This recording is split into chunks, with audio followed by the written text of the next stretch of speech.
Hello है, हाय हाय, मैं हूँ आपकी, सिर्फ आपकी। तो आज है हमारी स्टोरी का पार्ट नंबर 4 एंड दीवानी और जुनून का ये पार्ट नंबर 4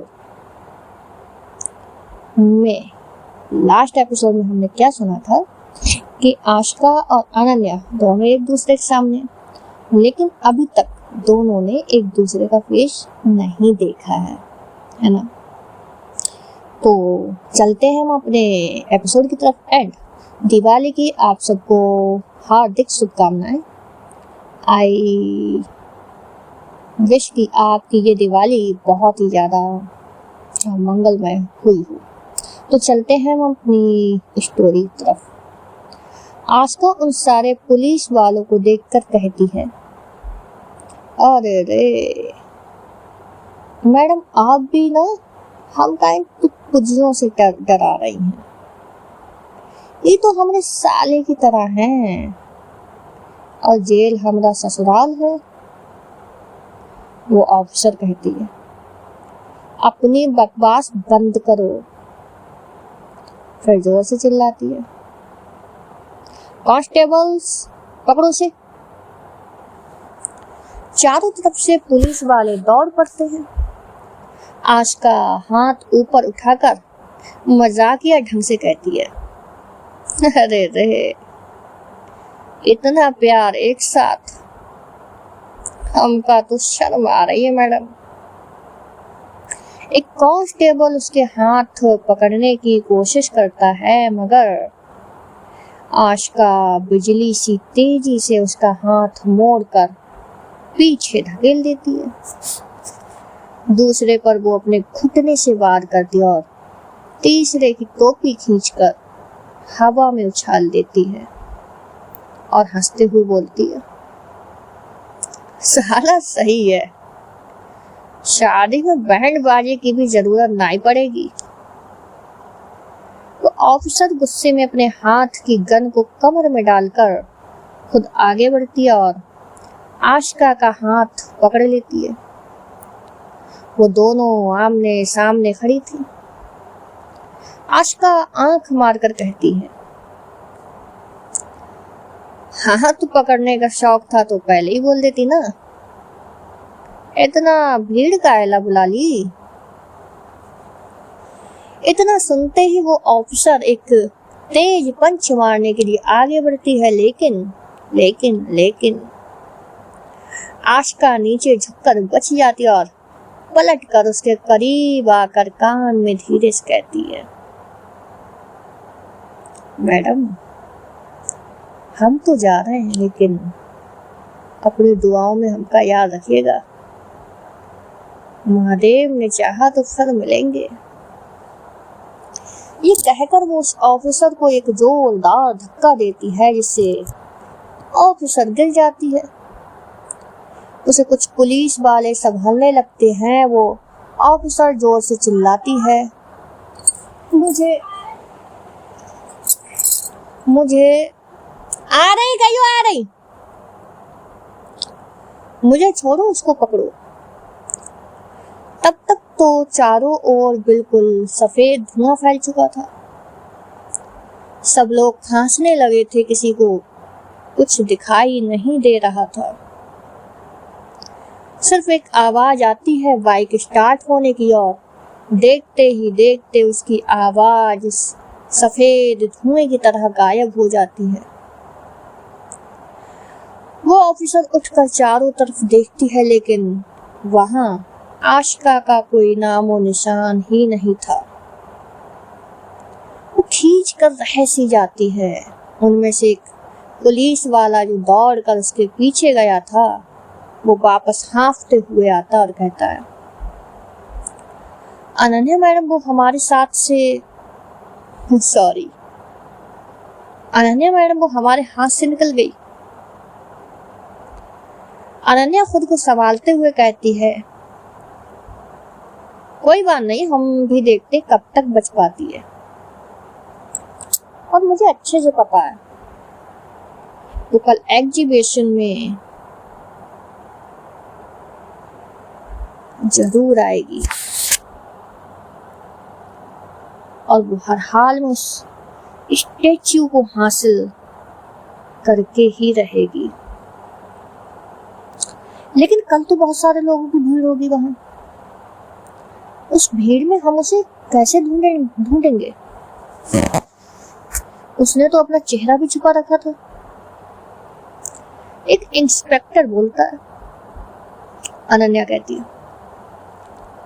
चाहे भले ही उस नकाबपोश का चेहरा हम नहीं देख पाए, लेकिन उसकी नीयत ही अब हमें उस तक पहुंचाएगी। एक चोर चाहे कितना भी नकाब बदल ले, लेकिन उसकी नीयत कभी नहीं बदलती। रात के 2 बजे आशिका अपने घर पहुंचती है। वो घर जाकर देखती है कि आंगन में पूरी पंचायत बैठी हुई है। दुर्गा देवी हमेशा की तरह अपने झूले पर विराजमान थी। आशिका को देखते ही उत्साह से उसकी ओर इशारा करते हुए कहती है, ये लियो, हमरा शेर आ गया किला फतेह करके। जाओ रे, जश्न की तैयारियां करवाओ। आज तुम सबका जितना पीना होगा पीना। दुर्गा देवी के महल में आज मदरा पान की कौनो कमी नहीं होनी चाहिए। आशिका अपने लिए अम्मा का इतना विश्वास देखकर बहुत ज्यादा उदास हो जाती है।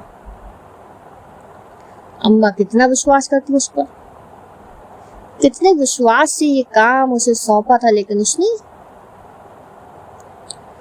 आशिका अपनी अम्मा के पास पहुंचकर उनके पैर को छू कर आशीर्वाद लेती है और कहती है, अम्मा का हुआ लल्ला, तुमरे चेहरे पर ही 12 काय बजा हुआ? सब कुशल मंगल तो है ना? आशिका हकलाते हुए कहती, अम्मा। दुर्गा देवी कहती, का हुआ? जो कहना है साफ साफ कहो। आशिका कहती है, अम्मा हम मूर्ति नहीं ले पाए। उन लोगों ने हमका पकड़ने के लिए ही जाल बिछाया था। पुलिस ने हमका आज पकड़ ही लिया था, बहुत मुश्किल से बाहर से निकल पाए हैं हम। दुर्गा देवी ये सुनते चौंक जाती है और अपने सिंहासन से उठ खड़ी होती है। कहती, का कहा? पुलिस वालों ने जाल बिछाया था? मतलब कि हमरे मुखबर ने हमरे साथ गद्दारी की? आशिका कहती है, हाँ अम्मा, उन लोगों ने हमें गलत जानकारियां दी, जिसकी वजह से हम आज फंसते फंसते बचे हैं।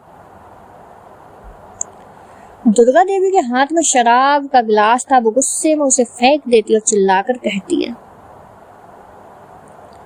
ईद बेईमानी तुमका महंगी पड़ने वाली अक्षय। अब देख तुम्हारी चिता हम कैसे अपने हाथों से सजाते हैं। वो आशिका की तरफ आती है और उसे अपने गले से लगा लेती है। कहती है, तुमका कहीं चोट तो नहीं आई ना? हमें तुमका भेजना ही नहीं चाहिए था उस जगह पर। ये हमारी गलती थी कि तुमका भेजा। आज अगर तुमका कुछ हो जाता तो? आशिका अपनी अम्मा का हाथ पकड़ लेती और कहती है, ई क्या कह रही हो अम्मा? आप डर रही हो? सच में? आपने हमें कभी डरना नहीं सिखाया। और आप बिल्कुल टेंशन मत लीजिए, वो मूर्ति तो हर हाल में आपकी ही होगी। दुर्गा देवी कहती, नहीं, बिल्कुल नहीं। अब तुमका कुछ भी करने की जरूरत नहीं है। अब जो करेंगे हम खुद करेंगे। तुम जाओ, आराम करो जाकर। आशिका उस समय कुछ नहीं बोलती। उसे पता था कि उसकी अम्मा उसे जाने नहीं देगी, चाहे वो कुछ भी कर ले। इसीलिए वो डिसाइड करती है कि वो उन्हें बिना बताए ही इस मिशन को कंप्लीट करेगी। वो कहती है,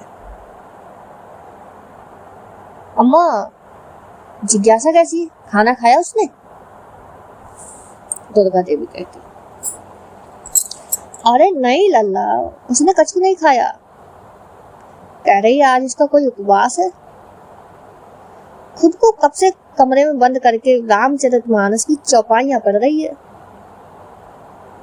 आशका हंसते हुए कहती है, काहे अम्मा, वो जब पैदा होने वाली थी तब पूजा पाठ कर लिया था का आपने? दुर्गा देवी हंसते हुए कहती है, दुर्गा देवी और पूजा पाठ दोनों ही एक दूसरे के विरोधी है लल्ला। हम खुद समझ नहीं पावत हैं कि ई राक्षसों के खानदान में इसके जैसी लड़की कैसे पैदा हो गई।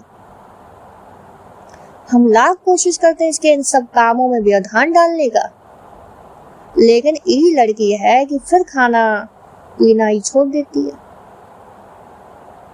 आशा कहती है, छोड़ो ना उम्मा, उनका जाने दो, वो जो करना है उनको करने दो। अच्छा है ना, हम लोगों के पापों का थोड़ा सा प्रायश्चित हो रहा है उसकी बदौलत। तो दुर्गा देवी कुछ नहीं बोलती, वो जाकर फिर से बैठ जाती है। आशका बहुत ज्यादा थक गई थी तो वो भी कमरे में सोने चली जाती है। जैसे ही बेड पर आती है उसे बार बार उस नकाब वाली लेडी ऑफिसर की आंखें याद आ रही थी। उसकी आवाज अभी भी आशका के कानों में गूंज रही थी। उसकी धड़कनें बेकाबू होने लगती हैं। वो उठकर बैठ जाती, कहती है, अरे साला, हमका हो का गया है, हमें उन लेडी सिंघम की याद काहे ले आ रही है। हमाना की ऊपरी आंखें बहुत सुंदर थी, लेकिन फिर भी क्या हो गया, जो आंखें ही तो थी। नहीं बे, उसकी आंखें नहीं थी, कयामत थी, कयामत। काश वो लड़की सिंघम का पूरा चेहरा देख पाए होती है, काश। कल आएंगी का वो अग्निवेश में, यानी कि एग्जीबिशन में। अगर वो आए ना तो एक बार उनका चेहरा तो जरूर देखेंगे हम भी तो देखें कि आशका राजवंशी की नींदें खलल करने वाली आखिर दिखती कैसी है। इसी जद्दोजहद में आशका सो जाती है। वहीं दूसरी ओर अनन्या थाने में टेबल के लैंप के नीचे एक स्केच ड्रॉ कर रही थी, लेकिन उसके दिमाग में भी वही सब चल रहा था कि अगर वो थोड़ी सी सतर्क रही तो आज वो नकाबपोश काली चोरनी उसके कब्जे में होती।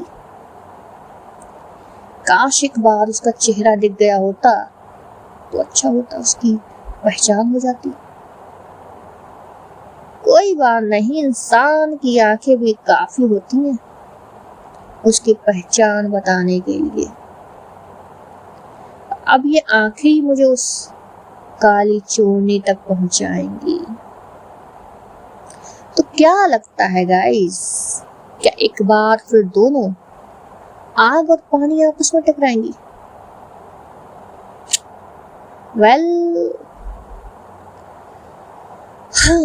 स्टोरी सुनने में काफी इंटरेस्टिंग है, लेकिन आप लोग कुछ भी सपोर्ट नहीं कर रहे हो मेरा। इतनी घटिया तरह से मेरी स्टोरी चल रही है। अब मैं ये वाला पार्ट डालने के बाद में स्टोरी तब तक नहीं डालूंगी जब तक मेरी जो पड़ी हुई स्टोरीज हैं उनको आप ज्यादा से ज्यादा शेयर नहीं करोगे, जब तक उन पे 1K व्यूज नहीं हो जाती हैं तब तक स्टोरी नहीं पड़ेगी। तो जैसे आपने पहले अपना प्यार दिखाया यार, वैसे ही इस बार भी थोड़ा सा तो प्यार दिखाई दें, हाँ प्लीज ना। तो स्टोरी कैसी लगी आपको जरूर बताना। पार्ट आपको छोटे छोटे ही मिलेंगे अभी, है ना, क्योंकि यू नो व्हाट, स्टोरी अच्छी हो। अब यहाँ पे मान लीजिए मैं 1 आवर का पार्ट डाल दूं या 45 मिनट का पार्ट डाल दूं और वो चले ना, है ना, तो भी अच्छा नहीं लगता यार। तो कम से कम स्टोरी चलने लगे जब चलने लगेंगी तो मैं खुद से ही बड़ा पार्ट डालने लगूंगी। तो मिलते हैं हम इसी स्टोरी के नेक्स्ट एपिसोड में, लेकिन तब जब आप लोग इन एपिसोड्स को ज़्यादा से ज़्यादा शेयर करेंगे और जल्दी से हमारे सब्सक्राइबर तो यार पूरे हो ही जाएंगे, बट स्टोरी भी तो चले, है ना। तो अपना खूब सारा ख्याल रखना, दुआओं में याद रखना। मिलते हैं नेक्स्ट एपिसोड में। तो ta ta, bye bye, take care, अल्लाह हाफिज़।